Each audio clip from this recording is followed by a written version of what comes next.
কি সেবা পেয়েছেন? আমি অনেক সেবা পেয়েছি। আলহামদুলিল্লাহ। হ্যাঁ। এজন্য বেশি বেশি দোয়া করবেন। জি আলহামদুলিল্লাহ, অনেক ভালো লাগতেছে। আমাদের নীলফামারীতে এইরকম একটা যে ফ্রি মেডিকেল ক্যাম্প 2025-এ হবে, এটা আমাদের অনেক সৌভাগ্য। আল্লাহর কাছে অনেক শুকরিয়া আদায় করি। আলহামদুলিল্লাহ, সামনের বছরেও যেন এইরকম আরো হয়।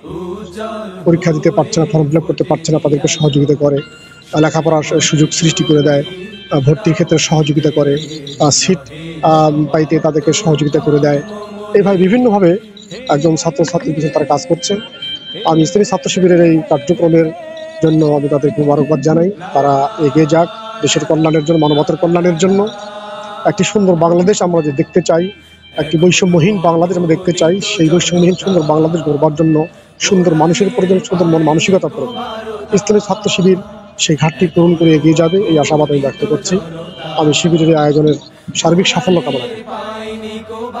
আজকের এই ফ্রি মেডিকেল ক্যাম্পে, অর্থাৎ নীলফামারীতে পুরো মাঠে আজকের এই ফ্রি মেডিকেল ক্যাম্পে আসতে পেরে আপনাকে কেমন লাগতেছে? আলহামদুলিল্লাহ, অনেক ভালো লাগতেছে যে আমাদের নীলফামারীতে ছাত্র শিবিরের পক্ষ থেকে এত সুন্দর একটি আয়োজন করা হবে, এটা আমাদের সৌভাগ্যের বিষয়।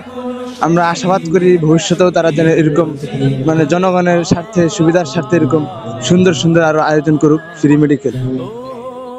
আমি হাকিম এটিএম নুরুল আজম। আমি চর্ম যৌনের সাথে মেডিসিন ইয়াতে দেখতেছি এখানে ডায়াবেটিসের চিকিৎসা হচ্ছে। বাংলাদেশ ইসলামী ছাত্র শিবির নীলফামারী শহর শাখার পক্ষ থেকে এখানে 2 দিন ব্যাপী আজকে স্বাস্থ্যসেবার আজকে শেষ দিন।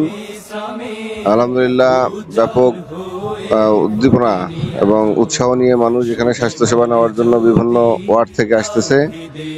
যেহেতু এটা জেলা শহর শাখার উদ্যোগে পুরা সদর থানা, নীলফামারী সদর থানা থেকে এখানে আসতেছে এবং সবাই খুশি।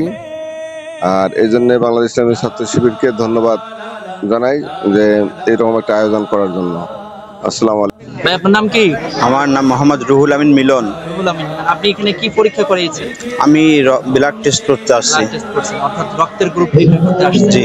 তো আপনাকে এই যে ছাত্র শিবিরের আজকের এই প্রোগ্রাম, বিশেষ করে ফ্রি মেডিকেল ক্যাম্প, আপনাকে কেমন লাগতেছে? এবং পরবর্তীতে যদি শিবির যদি ক্ষমতায় আসে তাহলে মানুষের কল্যাণে কেমন কাজ করবে, একটু আপনি যদি বলতেন। আলহামদুলিল্লাহ, এখানে আসে আমার খুব ভালো লাগতেছে। 2025-এ ফ্রি মেডিকেল ক্যাম্পে এরকম ভাবে আমি রক্ত ব্লাড টেস্ট করতে পারবো এটা কখনো ভাবতে পারি নাই। আমরা শিবিরকে খুব ধন্যবাদ জানাই যে এরকম ফ্রি মেডিকেল ক্যাম্প করার জন্য।